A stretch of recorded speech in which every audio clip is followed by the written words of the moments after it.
আজি মহাসপ্তমী আৰু ষষ্ঠীত বেদীত প্ৰতিষ্ঠা কৰা দেৱী প্ৰতিমাত ইতিমধ্যে ৰাজ্যজুৰি সকলোৱে আৰাধনা কৰিছে।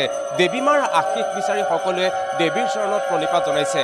আমি পুৱাৰে পৰা ৰাজ্যৰ বিভিন্ন প্ৰান্তৰ দৃশ্য প্ৰাগ নিউজৰ দৰ্শকসকলে ৰাজ্যৰ বিভিন্ন প্ৰান্তৰ পূজা মণ্ডপসমূহৰ দৃশ্য দেখিবলৈ পাইছে। আৰু এই মুহূৰ্তত আমি নতুন দিল্লীৰ একাংশ পূজা মণ্ডপত আমি পুৱাৰে পৰা ইতিমধ্যে দৰ্শন কৰিছোঁ আৰু নতুন দিল্লী বা ইয়াৰ পাৰ্শ্বৱৰ্তী অঞ্চল গুৰগাঁৱৰ পূজা মণ্ডপসমূহৰ দৃশ্য আপোনালোকক দেখুৱাবলৈ যত্ন কৰিছোঁ।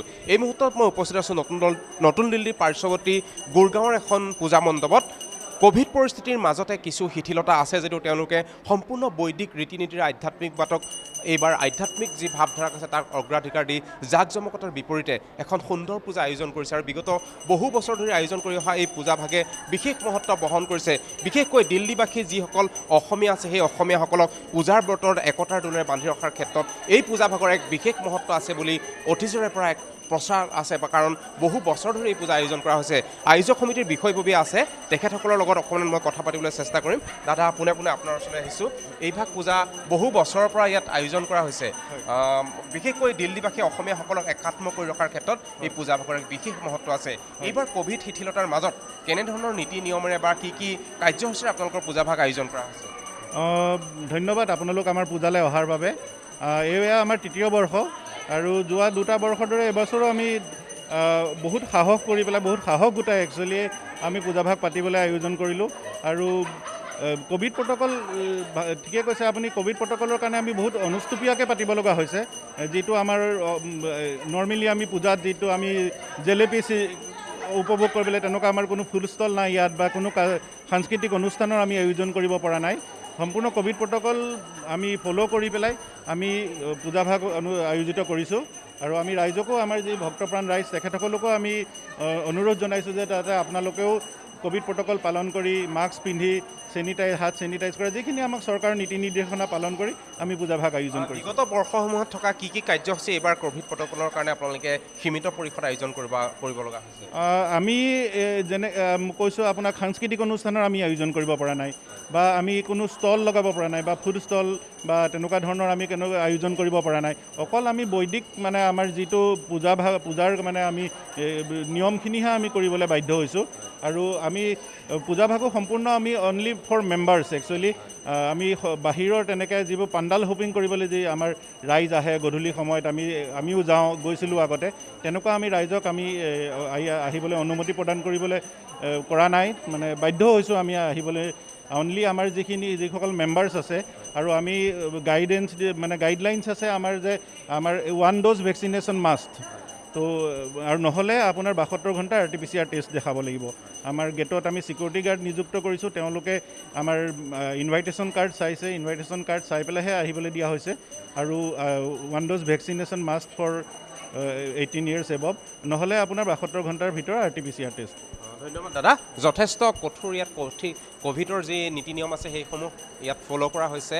ফাৰ্ষ্ট এটা ভেকচিনেশ্যন বাধ্যতামূলক, অন্যথা 72 ঘণ্টাৰ ভিতৰত ইয়াত যি RT-PCR টেষ্টৰ ৰিপৰ্ট দিয়ে তেতিয়াহে ইয়াত পূজাৰ মণ্ডপৰ ভিতৰত প্ৰৱেশ কৰা অনুমতি। আৰু এগৰাকী আছে উদ্যোক্তা বাইদেউ, আপোনালোকলৈ আহিছোঁ। আপোনাৰ ইতিমধ্যে নীতি নিয়মৰ কথাখিনি তেখেতৰ পৰা জানিছোঁ। আপোনাৰ বিষয়ে দুটামান বেলেগ কথা জানিম। পূজা বুলি ক'লে অসমৰ পৰিৱেশ আৰু দিল্লীৰ পৰিৱেশৰ মাজত এটা বিভিন্ন পাৰ্থক্য, তাতে আকৌ এইবাৰ কোভিড প্ৰট'কল, গতিকে কেনেকুৱা অনুভৱ?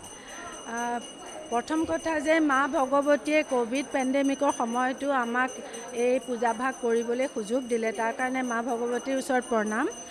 আমি একচুৱেলি এইটো তৃতীয় বছৰ আৰু আমাৰ উঠি অহা প্ৰজন্মৰ বাবে আমি চেষ্টা কৰিছোঁ যে ট্ৰেডিশ্যনটো আমাৰ অসমৰ কেনেকৈ আমি কৰিছিলোঁ তেওঁলোকে যাতে জানিব পাৰে, তাৰ কাৰণে পূজাভাগ গোটেই নিয়মখিনি মানি সেইখিনিয়ে আমি কৰিবলৈ চেষ্টা কৰিছোঁ। আৰু অসম প্ৰেমী ৰাইজ আৰু প্ৰবাসী অসমীয়া সকলোৱে যাতে অসমৰ পৰা দূৰত থাকিও পূজাভাগ কৰিব পাৰে, অঞ্জলিখিনি দিব পাৰে, ভোগ খাব পাৰে। আমি গোটেই লেডিজখিনি মিলি নিজেই মাৰ ভোগ বনাওঁ, সৰু সৰু ল'ৰা ছোৱালীক মন্ত্ৰ চেণ্টিং শিকাইছোঁ, এইবিলাক কামত আগবাঢ়িছোঁ। এতিয়া আমি বাহ্যিকতা কৰা নাই কোনো। এটা কথা ভাল লাগিছে, এই পূজাভাগে বিশেষকৈ দিল্লীৰ উপকণ্ঠ অঞ্চলত বাস কৰা অসমীয়াসকলক একাত্ম কৰি ৰখাৰ ক্ষেত্ৰত প্ৰভূত বৰঙণি যোগাই আহিছে। আৰু আমি আশা কৰোঁ অনাগত বছৰসমূহতো এনেদৰে অসমীয়াখিনি নিশ্চয় নিশ্চয় আমি চেষ্টা কৰিম। মা ভগৱতীয়ে যেন আমাক দিয়ে এয়া আমাক সুবিধা, আৰু নিশ্চয় এয়া চলাই যাবলৈ চেষ্টা কৰিম আমি।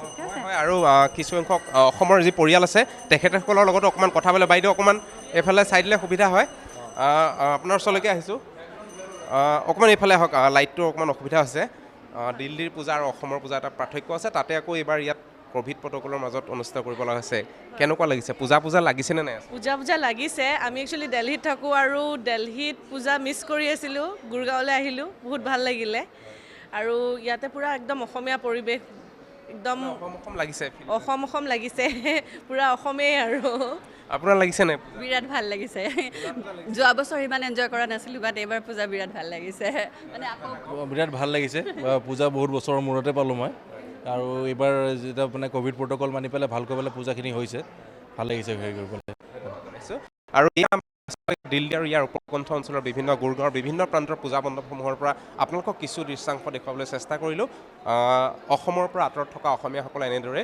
ইয়াত দুৰ্গা পূজাত অংশ লোৱাৰ লগতে পূজাৰ দুৰ্গোৎসৱৰ যি আনন্দ সেয়া উপভোগ কৰিছে